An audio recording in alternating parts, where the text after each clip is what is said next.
자, 오늘 5시엔 대세남은 어린이날 특집으로 기적의 밥상머리 교육 한국형 하부루타를 주제로 강연이 준비되어 있습니다. 밥상머리 교육 전문가이자 한국밥상머리교육진흥원장이신 서원대학교 융복합대학 김정진 교수 모셨습니다. 어서 오십시오, 교수님. 반갑습니다. 네, 반갑습니다. 김정진입니다. 뭐 자녀 교육엔 사실 정답이 없다 이런 말이 많이 있잖아요. 그럼요.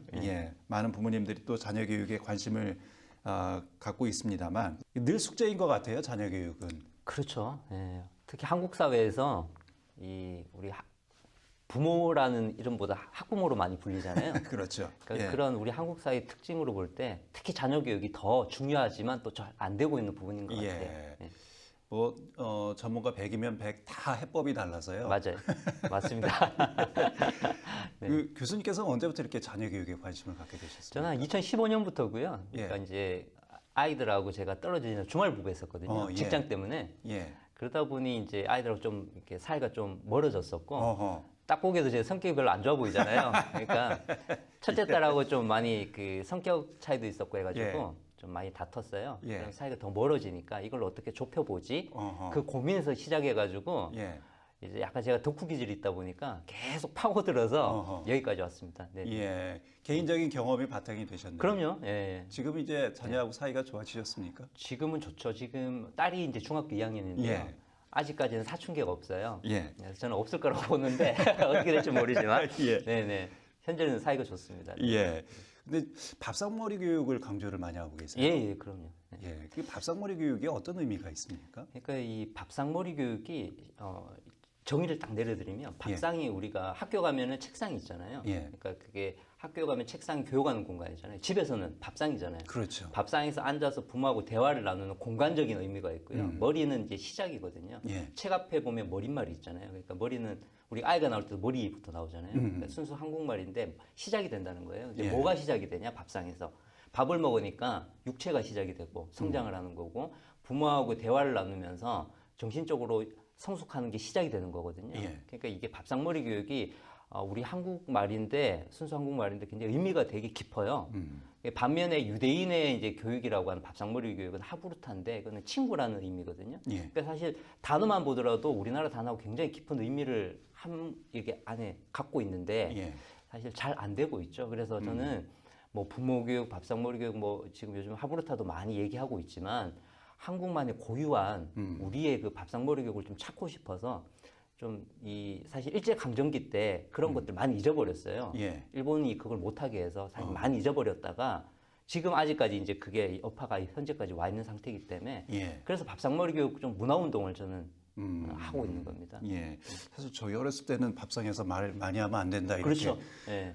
교육을 받아왔고 지금은 이 한 가족이 같은 밥상에서 밥 먹기가 쉽지가 않잖아요. 쉽지가 않죠. 그렇죠. 그래서 저는 제가 그 처음에 얘기할 때는 매일 해야 된다고 했지만 사실 그게 좀 어렵잖아요. 저도 어렵고 그래서 주말에 한 30분 정도만 제가 만든 이 지혜톡톡이라는 앱이 있어요.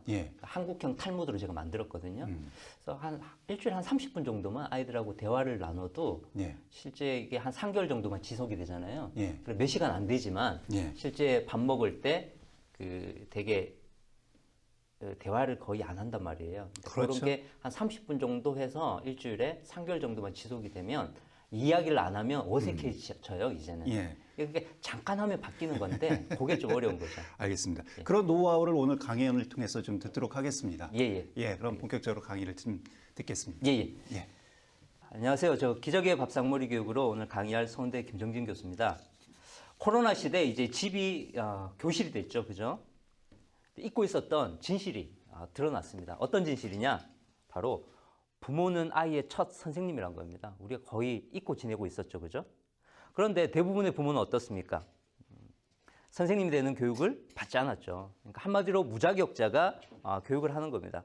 그래서 대부분 이제 마음만 앞서다가 교육이 아닌 이제 훈육을 하고 그리고 부모가 아닌 학부모가 되는 거죠. 어느덧 부모는 아이를 이제 다그치고 공부하라고 닥달하는 무서운 훈육관이 되어 있지 않습니까? 초등학교 선생님이 되기 위해서는 어떻습니까? 4년 동안 대학에서 배우고 교생 실습도 거치고 그 어렵다는 임용고사도 통과해야 되지 않습니까? 그런데 부모는 어떻습니까? 아이의 첫 선생님이지만 아무런 교육 없이 선생님 역할을 하고 있습니다.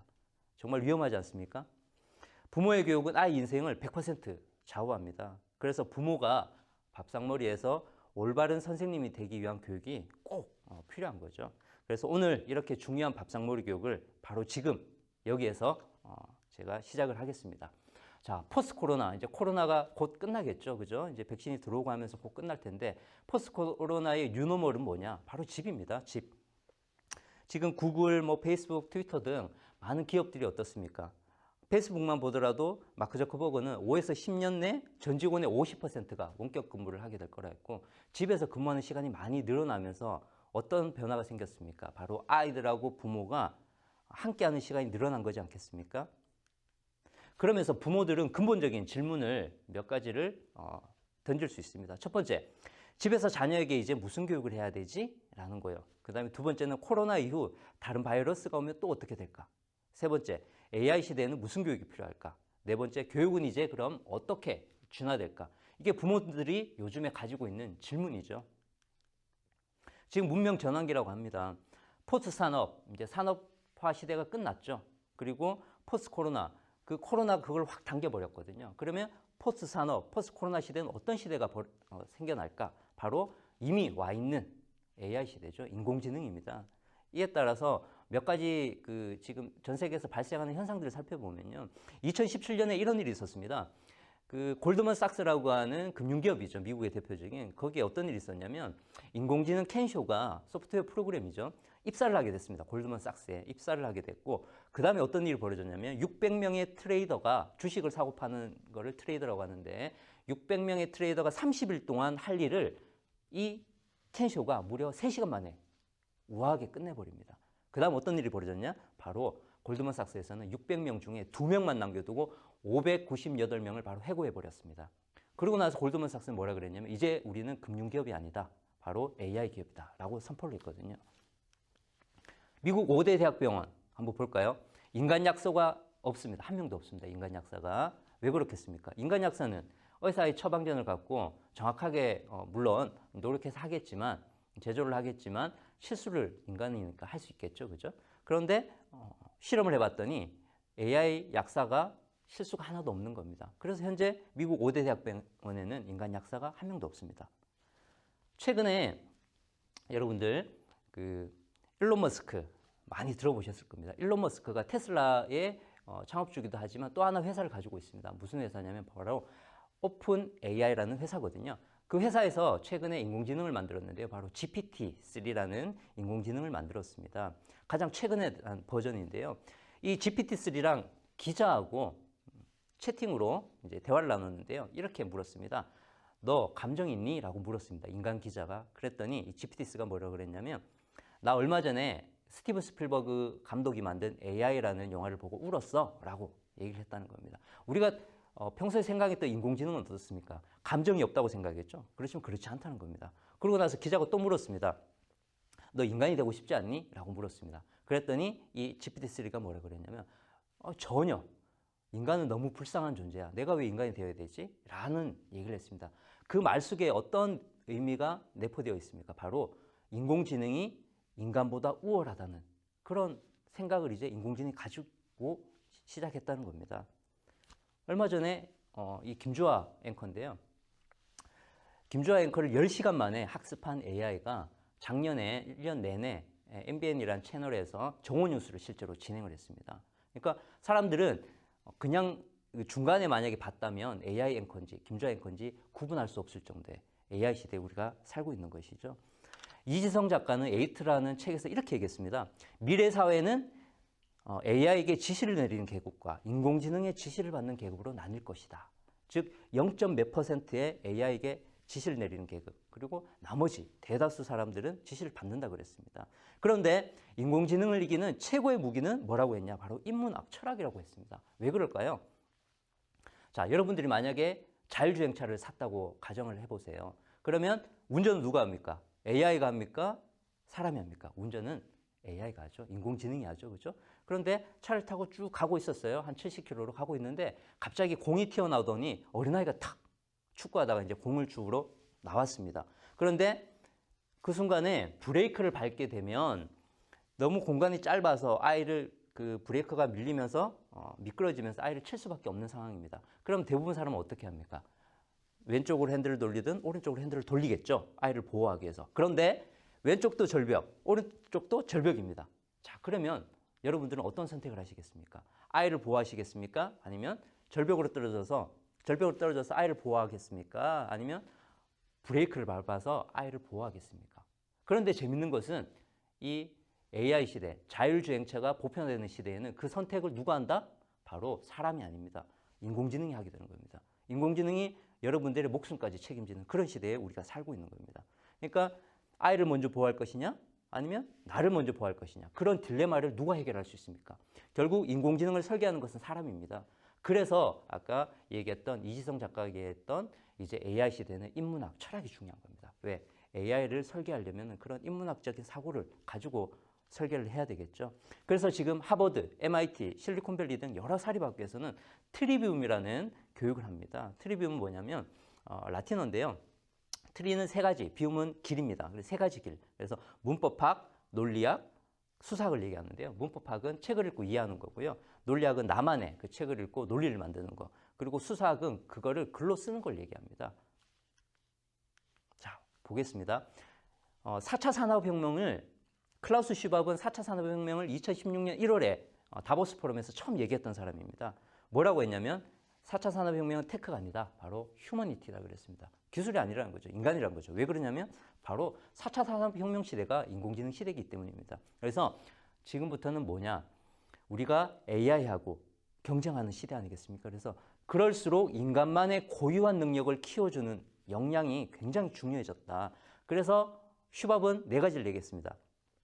창의성, 소통, 협력, 비판적 사고라고 해서 앞에 C가 4개 붙었죠. 그래서 사시라고 했는데 저는 중요한 게 하나 빠졌다고 생각합니다. 바로 뭐가 빠졌냐? 인성이 빠졌습니다. 그렇죠? 그래서 슈밥보다 제가 낫지 않습니까? 그래서 저는 OC 교육이라고 합니다. 엘빈 토플러는 이렇게 얘기했습니다.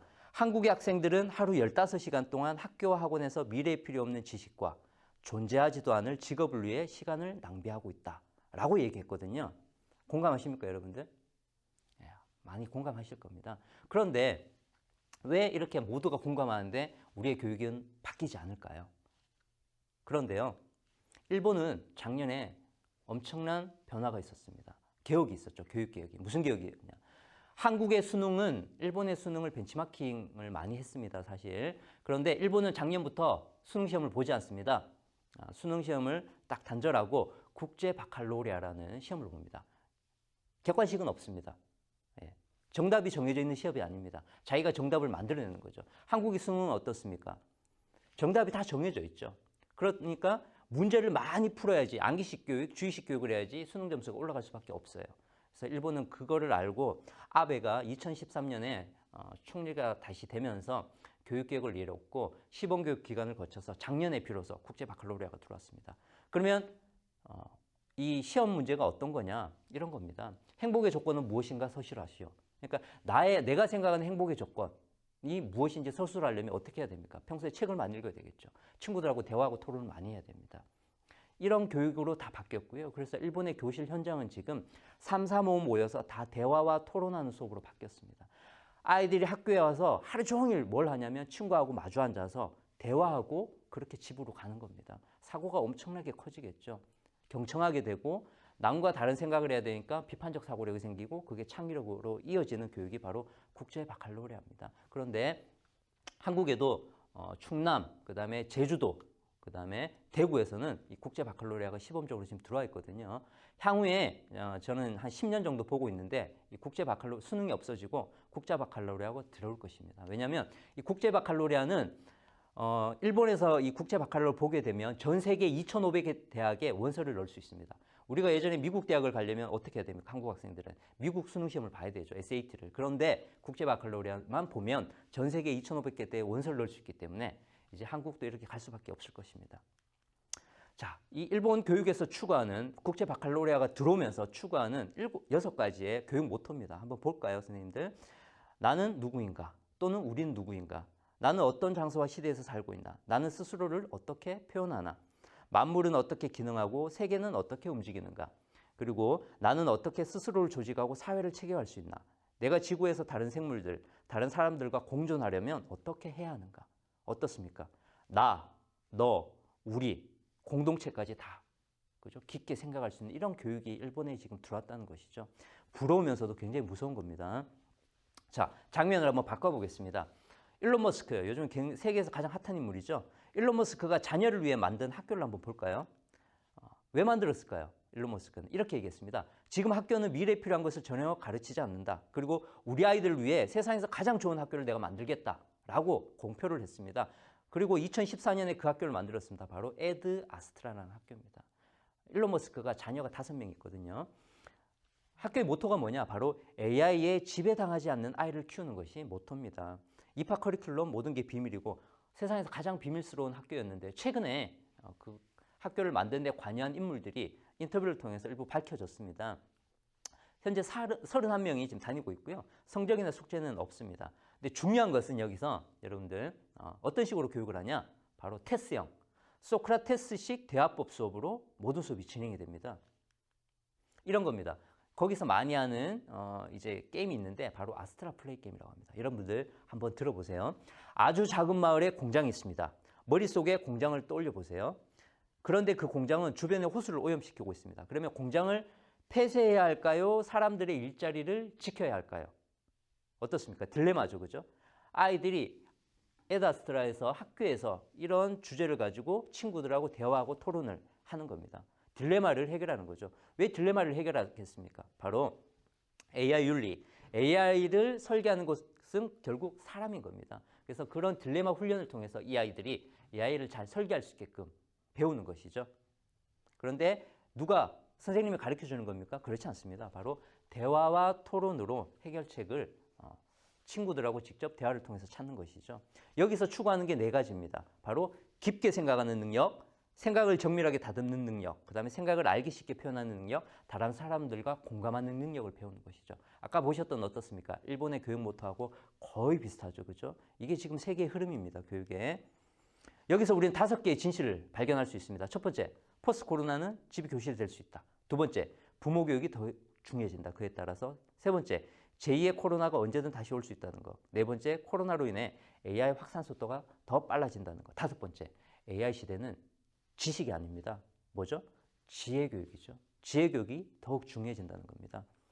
엘빈 토플러가 아까 보셨겠지만 한국의 학생들은 존재하지도 않을 미래에는 직업을 위해 시간을 낭비하고 있다고 그랬죠. 그런데 이 엘빈 토플러가 해결 방안도 제시해 줬습니다.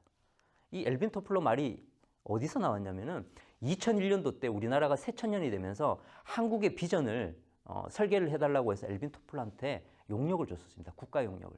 이때 이 한국 비전 보고서에 나오는 이야기입니다. 엘빈 토플러는 한국의 대안을 뭐라고 제시했냐면 바로 그 해법으로 인성과 지성을 함양하는 가정교육이 한국은 정말 필요하다. 이렇게 엘빈 토플러가 해법을 제시했죠. 그런데 아직 잘 되고 있지는 않습니다. 자, 엘빈 토플러도 강조한 이 밥상머리 교육, 밥상머리 교육의 효과 한번 잠깐 볼까요? 하버드 대학교에서 캐서린 스노우 교수팀이 실제 연구했던 결과입니다. 각 가정에 녹음기를 설치해서 2년 동안 관찰했는데요.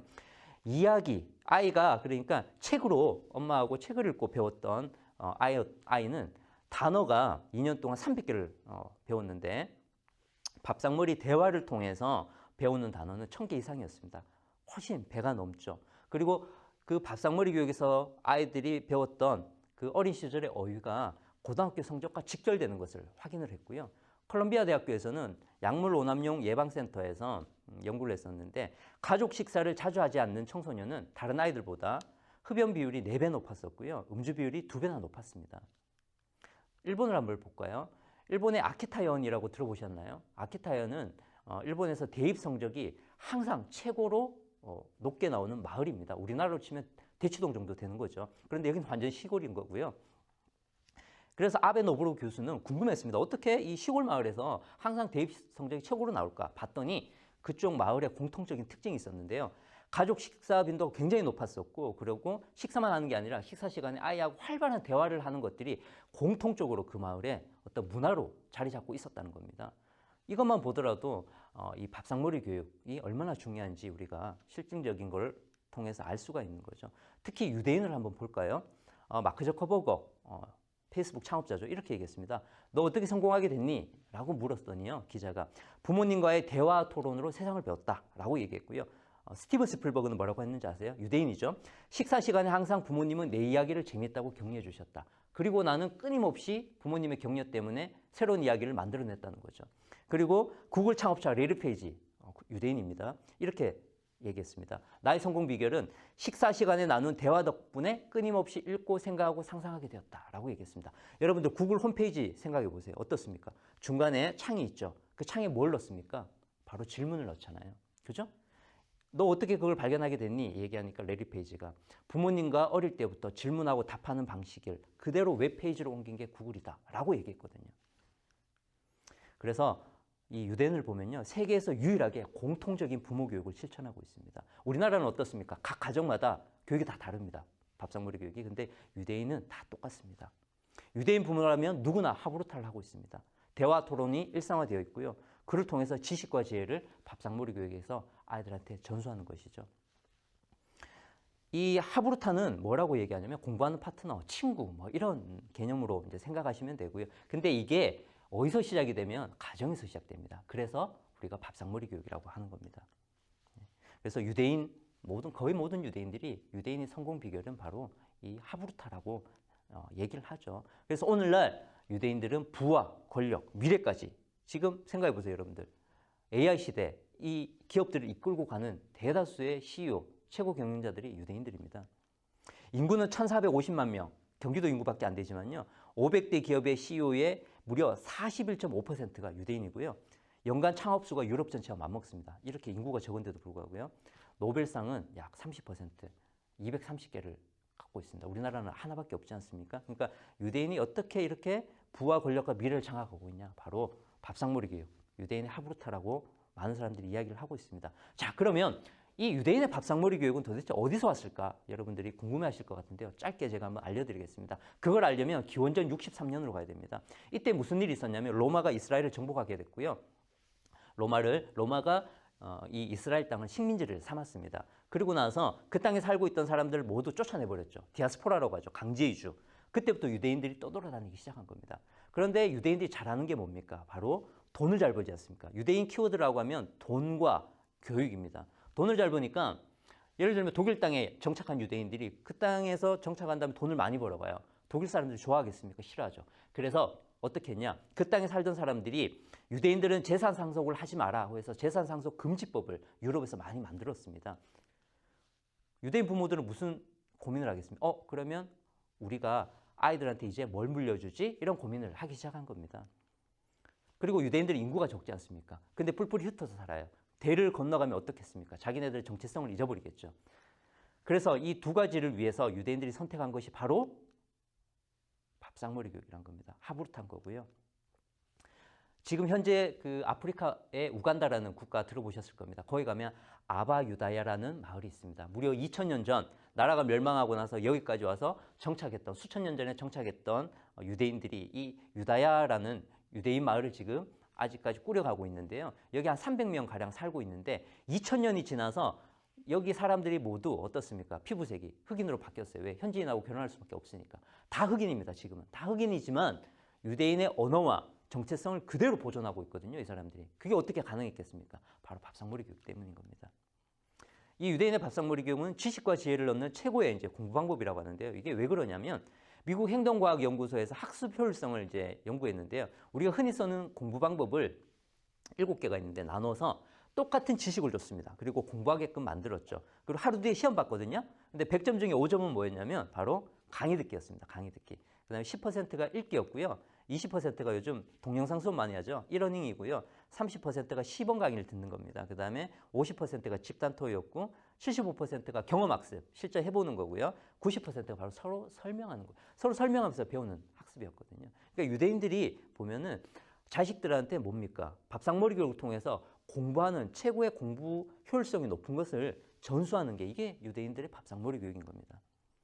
저는 이제 궁금했던 게 유대인의 이 밥상머리 교육은 어디서 나왔을까 도대체 그게 궁금했었고요. 제가 연구한 바로는 서양 문명하고 관계가 있었어요. 서양 문명을 이루는 두 가지 축이 있습니다. 하나는 헬레니즘, 그리스 문명이죠. 헬레니즘은 어디서 왔냐? 소크라테스 질문식 대화법에서 나왔습니다. 그래서 소크라테스 질문식 대화법 뭡니까? 소크라테스가 아테네 광장에서 저처럼 강의를 했습니까? 아니죠. 지나가는 청년을 붙잡고 물어봤죠. 너 행복하니? 라고 하니까 행복하다 그래요. 왜 행복하니? 이렇게 질문을, 우리 질문 꼬리 물기죠. 말꼬리 잡기라고 하는데 말꼬리 잡기가 소크라테스 질문식 대화법입니다. 쭉 물어보니까 나중에는 청년이 모르겠다라고 얘기하는 거예요. 질문을 계속 받다 보니 자기가 행복하다고 했는데 모른다는 거죠. 그러니까 이 청년은 뭡니까? 무지의 자각. 무지는 모르는 거죠. 자각은 스스로 깨닫는 거. 그러니까 질문을 통해서 아는 것과 모르는 것을 구분하게끔 도와준 거예요. 그리고 모르는 것을 자각하게 되는 순간 그거를 찾게 되겠죠. 참된 진리를 스스로 찾게 되는 겁니다. 이게 소크라테스 질문식 대화법이고 귀납법입니다. 과학의 효시죠, 귀납법이. 그래서 소크라테스 질문식 대화법이 바로 헬레니즘, 오늘날 문명을 낳았다고 하는 겁니다. 근데 이거를 유대인들은 어떻게 합니까? 집에서 밥상머리 교육을 하는 공부 방법으로 삼은 겁니다. 질문식 대화법을. 두 번째, 서양 문명을 낳은 두 번째는 헤브라이즘입니다. 헤브라이즘은 유대인들의 문명입니다.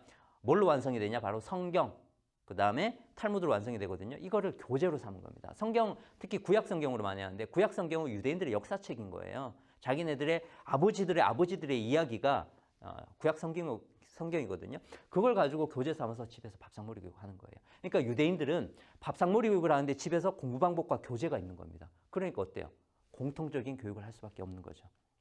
그래서 이걸 2000년 동안 이어갔고요. 유대인들이 밥상머리 교육을 이어갔고 어떤 일이 벌어졌냐. 2000년 만에 1948년 이스라엘을 다시 건국하게 된 힘이 되었습니다.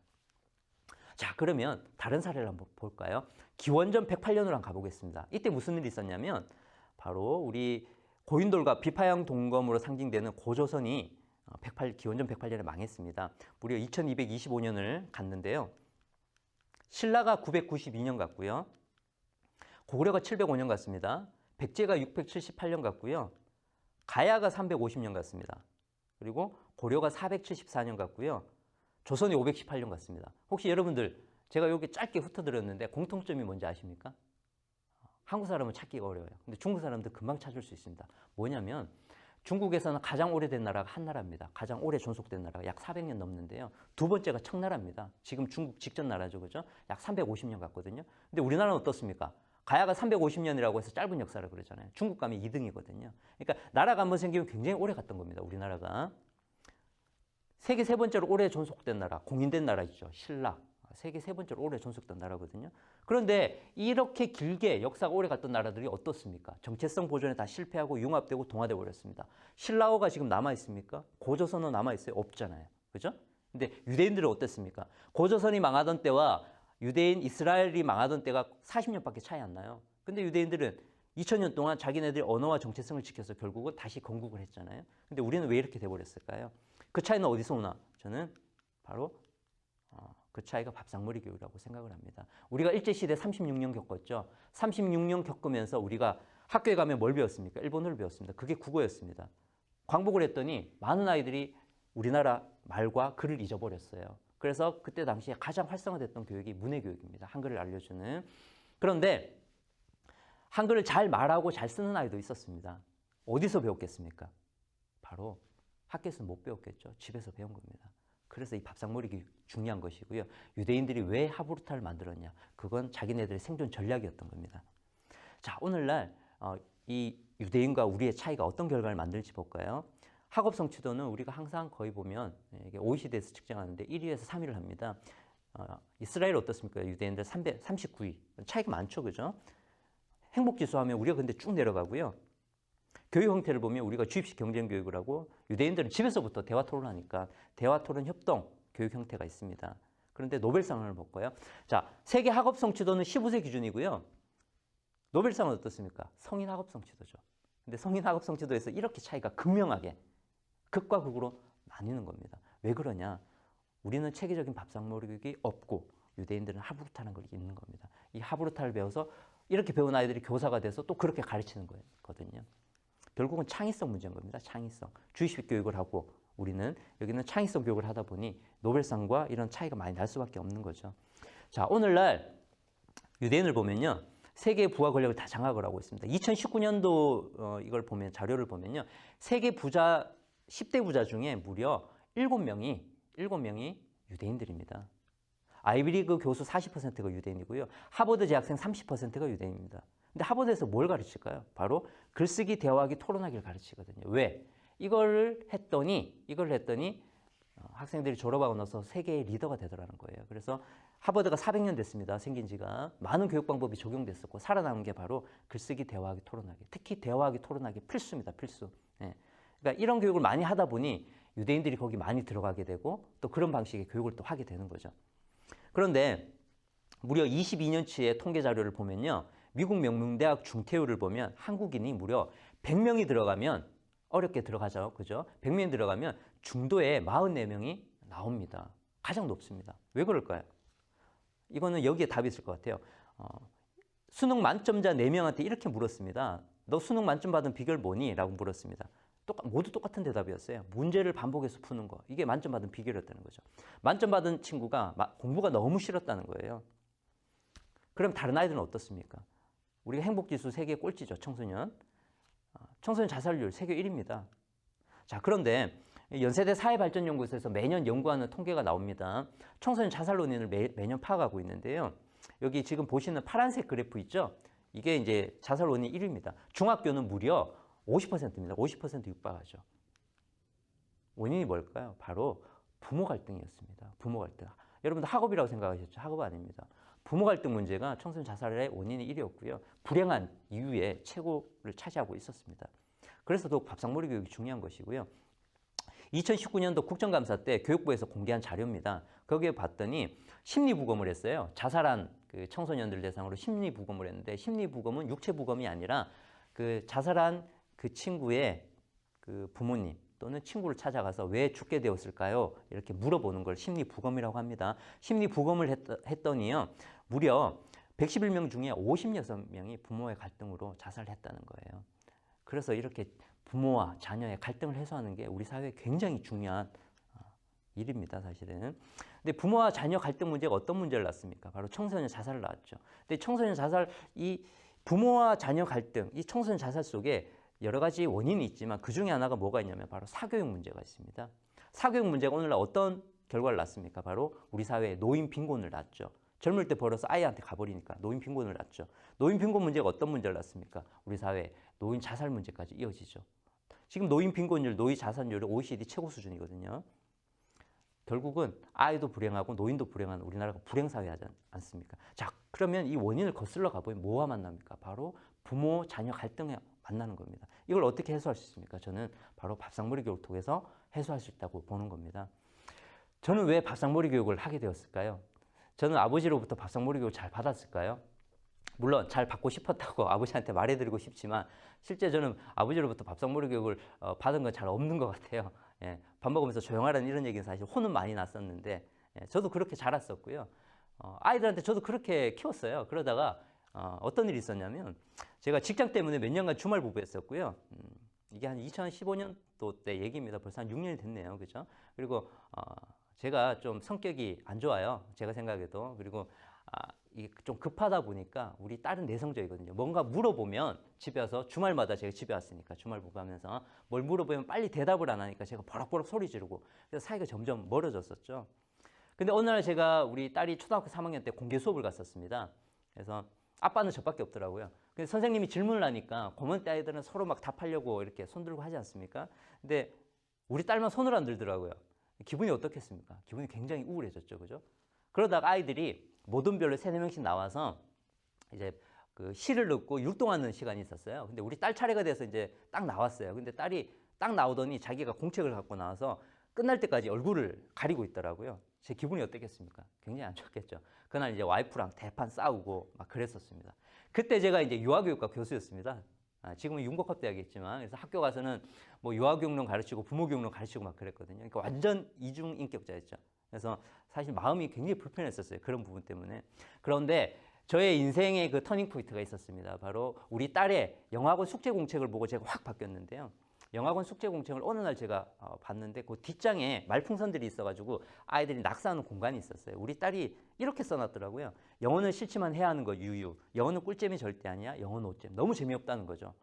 그래서 또 이렇게 써 있었어요. 여기 온 걸 안 환영해. 나도 싫어하는 곳이거든. 간단한 메모를 기록해 싫어요.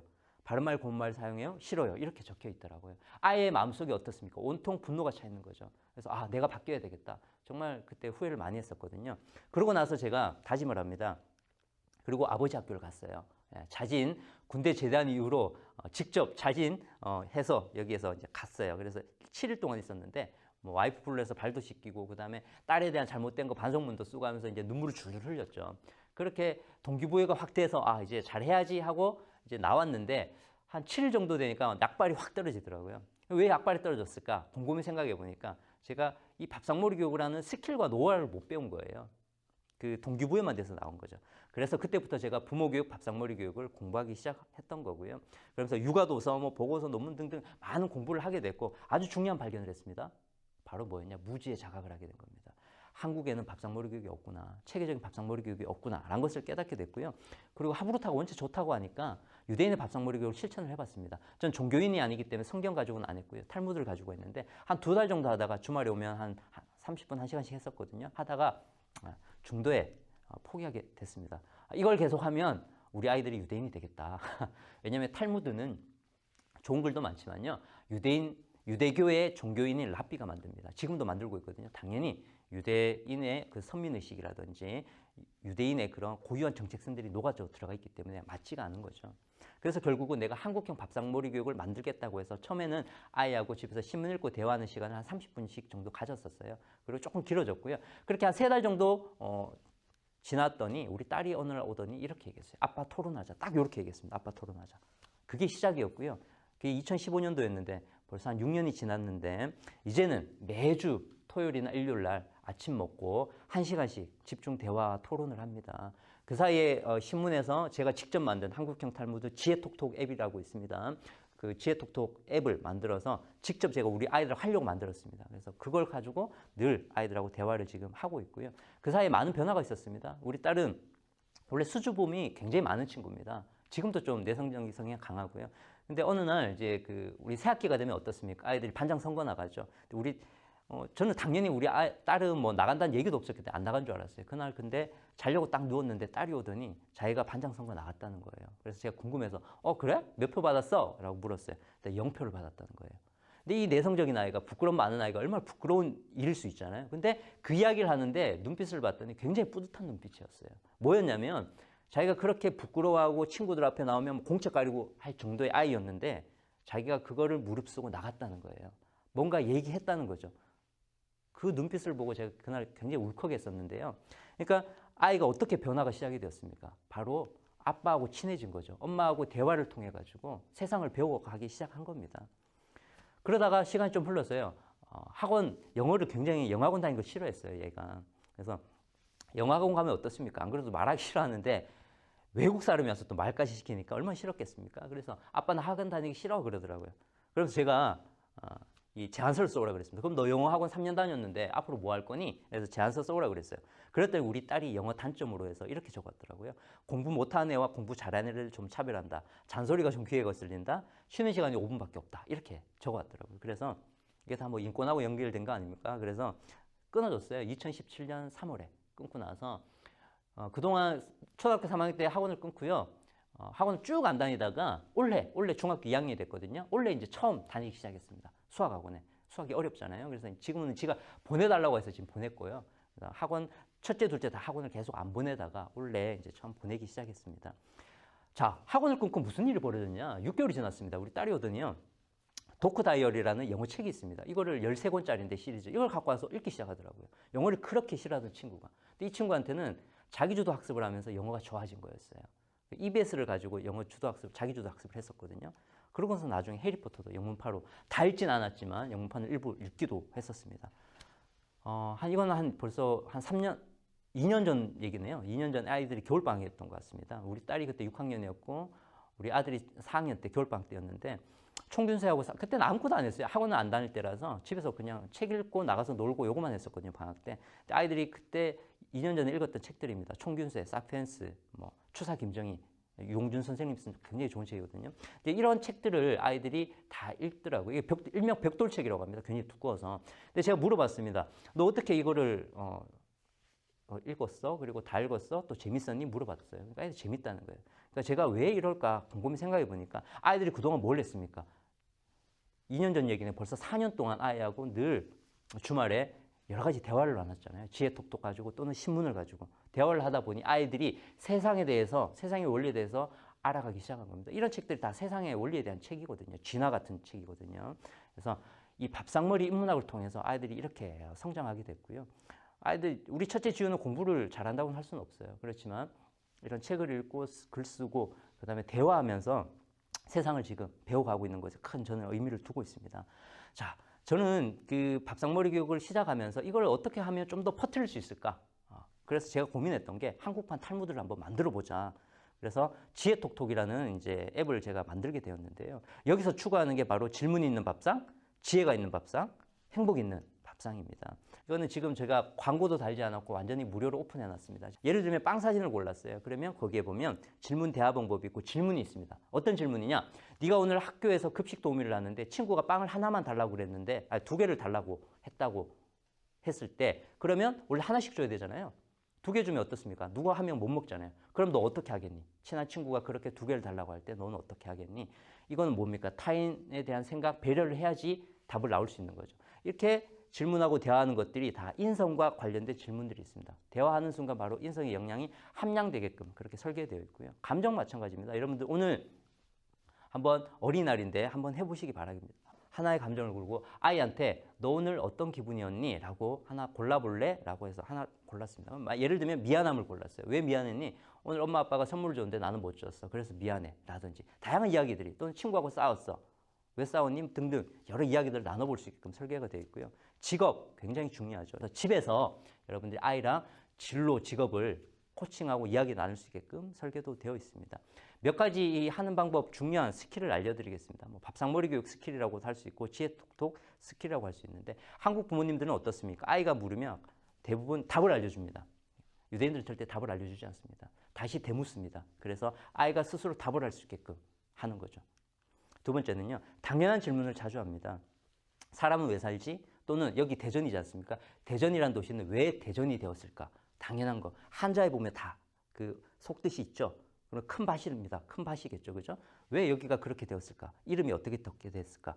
예, 그래서 스토리텔링이 나오는 거죠. 이런 당연한 질문을 통해서 아이들이 어휘력이라든지 그리고 그 단어 안에 항상 무슨 뜻이 있구나라는 것을 아이들이 파악하게 되는 거죠. 그리고 세 번째입니다. 인성을 가장 키워주는 좋은 질문은 바로 다른 사람의 입장에서 생각해 보는 거죠. 인성은 뭡니까? 타인을 배려하는 거잖아요. 그래서 늘 네가 대통령이라면 어떻게 행동하겠니? 또는 이런 일이 있었는데 네가 선생님이라면 어땠을까? 또는 네가 아빠라면 지금 어떤 기분이겠니? 늘 타인 입장에서 생각하고 대화할 수 있도록 이끌어주는 게 중요하고요.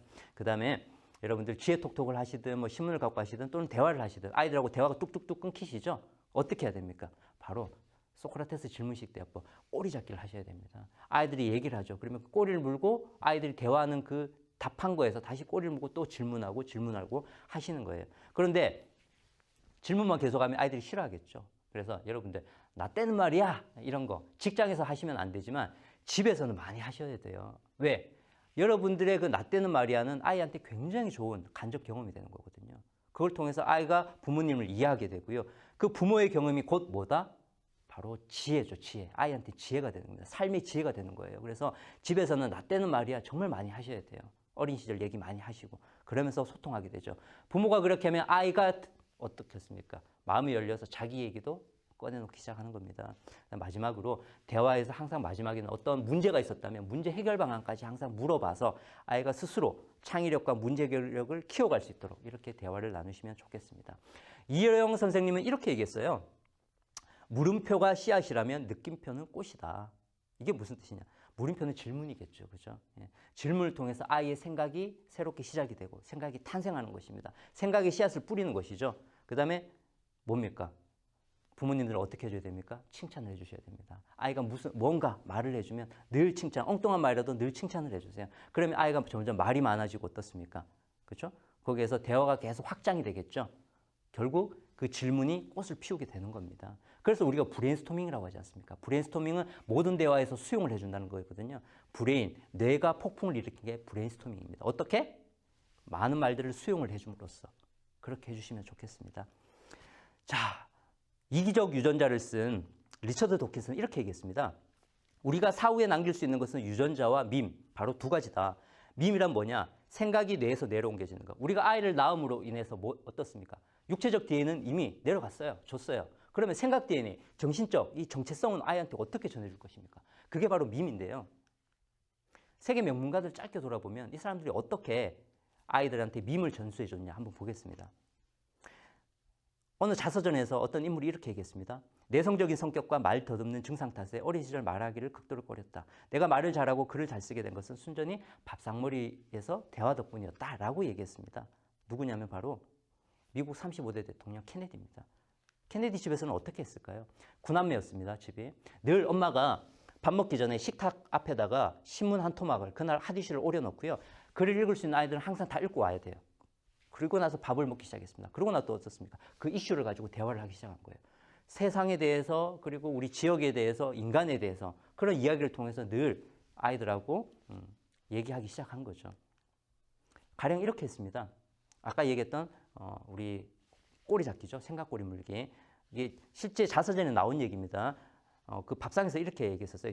윗옷에 음식이 묻었네. 옆에 있던 에드워드한테 옷에 글씨를 읽어봐 하니까 옷에 플로리다라고 써 있었어요. 그렇지. 그러니까 엄마가 플로리다주의 스페인 도시 이름 뭐지? 세르소타 템파. 뭐 이렇게 얘기한 거예요. 이게 왜냐면 미국은 스페인 옛날 식민지였거든요. 그러니까 스페인 도시 이름이 많아요. 영국식 이름도 있고 프랑스식 이름도 있거든요. 그러니까 또 꼬리 문 거예요. 그러면 세르소타는 어떤 곳이야? 그 뜻은 뭐고 어디서 유래했지? 꼬리 물었죠. 그 다음에 쭉 꼬리 물다가 나중엔 로스앤젤레스까지 나온 거예요. 로스앤젤레스 스펠링이 뭐지? 등등. 그 다음에는 이제 어느 정도 끊겼어요. 그러니까 이번에는 이번에 영국식 도시 이름은 뭐가 있니? 뉴햄프셔, 뉴런드. 이런 식으로 옷에 음식을 묻었는 거기에서 꼬리를 물기 시작해갖고 엄청난 지식들 여기서 이렇게 한 거예요. 이게 뭡니까? 밈을 전수해 주는 거죠. 우리 한국을 볼까요? 세종대왕 잠깐 짧게 설명하겠습니다. 세종실록에 1438년 11월 23일 날 이렇게 기록되어 있었습니다. 옛사람이 말하기를 아버지와 아들 사이에는 마땅히 날마다 서로 친근해야 한다고 했다. 나는 날마다 세자와 더불어 세 차례씩 같이 식사하는데 세자가 동생을 교육하게 하고 나 또한 공부를 가르쳐준다. 왜 그렇게 했을까요? 세종대왕이 무려 자녀가 22명이었습니다. 태종 아버지 이방원이 자녀들하고 사이 굉장히 극도로 안 좋았어요. 그러면서 아버지가 반면교사가 된 거죠, 오히려. 그래서 자기는 뭐가 부족했냐 생각해 보니까 아이들하고 밥상머리 교육이 부족했구나. 그때부터 세종대왕은 아이들하고 22명 아이들하고 늘 그 바쁜 분이 세 차례씩 식사를 했다는 겁니다. 그걸 통해서 아이들을 많이 가르쳤죠. 결국은 위대한 발명품은 세계 최고의 위대한 발명품 바로 한글 아니겠습니까? 한글도 자녀들하고 많이 만들었다는 야사가 전해져 오죠. 이렇게 아이들을 키웠더니 어떻습니까? 세자 문종이 최고의 인성 통치를 했고요. 물론 병에 걸려서 2년 만에 병사를 해서 안타깝게 돌아가셨지만 문종은 굉장히 훌륭한 임금이었습니다. 30년 동안 아버지가 살아계실 동안 30년 동안 본인이 돌아갈 때까지 아버지의 김이상궁 역할을 자처를 했습니다. 아버지의 음식을 먼저 먹어보고 독이 있는지 없는지 이 역할을 김상국이 있는데도 불구하고 30년 동안 했다는 거죠. 조선 최고의 효자가 될 수 있었던 겁니다. 자, 그래서 이제 마무리를 짓겠습니다. 이 밥상머리 교육 또는 제가 만든 그 지혜톡톡을 통해서 여러분들의 생각이 밈이죠. 곧 이게 아이들한테 전수가 되죠. 그 과정에서 소통하고 협력하고 가족 결속력이 생기죠. 그 다음에 어떻습니까? 아이들은 행복감을 느끼죠. 그 다음에 그 대화하는 과정에서 지식과 지혜가 생기고 아이 스스로 내가 삶을 어떻게 살아가야 되지?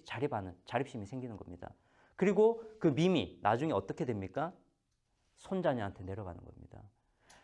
제가 많은 명문가들 밥상머리 교육, 부모 교육을 보고 책도 썼지만 공통적인 특징이 있습니다. 밥상머리 교육을 하지 않으면 명문가로 갈 수가 없어요. 대가 끊겨버립니다. 그래서 밥상머리 교육을 하는 집이 다 명문가들로 내려왔었는데 이런 것들이 아이한테 내 자녀들 하면 그게 손자녀한테 꼭 내려가더라고요. 왜? 체화가 되어 있기 때문에 그런 겁니다. 그래서 여러분들이 명문가가 어느 탄생하는 게 아니라 바로 밥상머리 교육을 통해서 여러분들이 직접 하면 바로 명문가의 시초가 되겠죠. 자, 오늘 강의 들어주셔서 감사합니다.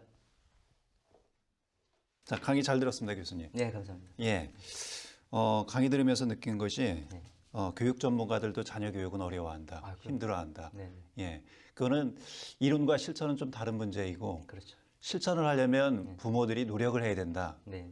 그런 것 같습니다. 맞습니다. 예, 그런 측면에서 개인적 경험이 저희 청취자분들에게도 많은 도움이 되지 않을까 싶고요. 네.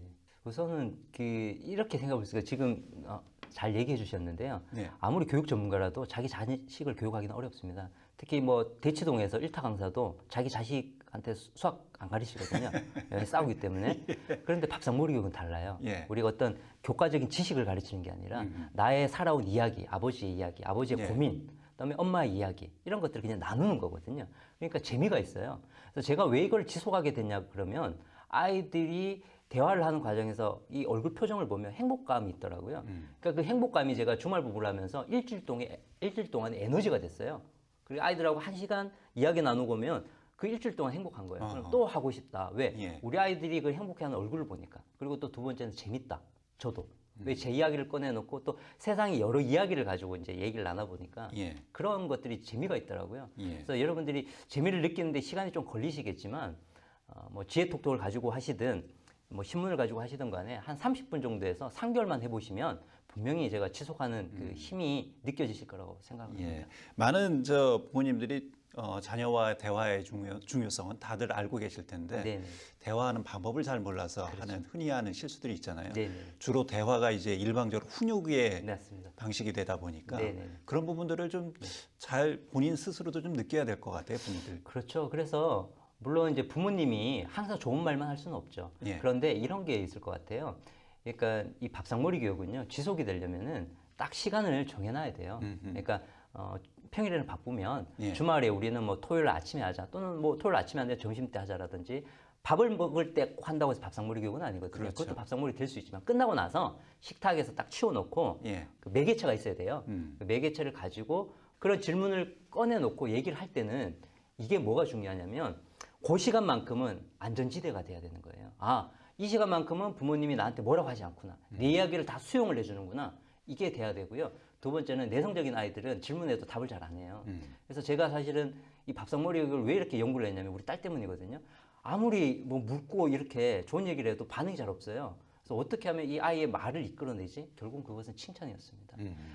물어보고 기다렸다가 단어 하나라도 얘기해주면 박수 이렇게 하이파이브 해주고 했거든요. 그러니까 아이가 기분이 좋으니까 점점 길어지더라고요. 그래서 밥상머리 교육하는 시간만큼은 학업 얘기는 하지 말고요. 예. 그냥 답 없는 얘기를 하는 거거든요. 예. 그래서 그냥 그 안에서는 늘 수용을 해주면서 좋은 얘기만 기분 좋게끔 해주면 아이가 이 밥상머리 교육이란 게 굉장히 기분 좋은 거구나.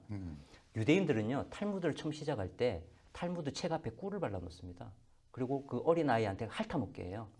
그 왜 그러겠습니까? 탈무드라는 게 이렇게 꿀맛 같은 거야. 이걸 느끼게 해주거든요. 예. 그러니까 이 밥상머리 교육이 지속이 되려면은 절대 그 안에서 훈육, 학업 얘기는 하시면 안 되고 항상 기분 좋게 칭찬해주고 그런 시간으로 가져가시면 부모님도 기분 좋고 예. 아이도 기분 좋고 지속이 되는 거죠. 그 대화의 주제도 상당히 중요한 것 같아요. 그렇죠. 이게 대화의 주제가 주로 이제 부모님의 관심사를 이 대화의 주제로 삼으면 네. 아이들이 흥미 없어할 수도 있잖아요. 그렇죠. 아이들이 무엇에 관심을 갖고 또 흥미 있는지 이런 부분들도 부모님들이 잘 살펴보고 그런 걸 주제로 삼아서 대화하는 노력도 좀 필요하지 않을까 싶습니다. 그렇죠. 그래서 예. 대화하는 과정에서 그냥 거기에 이제 대화거리가 다 있잖아요. 신문을 보자면 뭐 정치, 경제, 사회, 특히 뭐 아이돌이라든지 특히 토요일판 같은 거 보면요 인물들에 대해서 되게 많이 예. 나와요. 그 인물이 어느 한 문제에 성공하게 됐다라든지 그런 얘기들이 많거든요. 근데 그런 객관적인 이야기를 해야 돼요.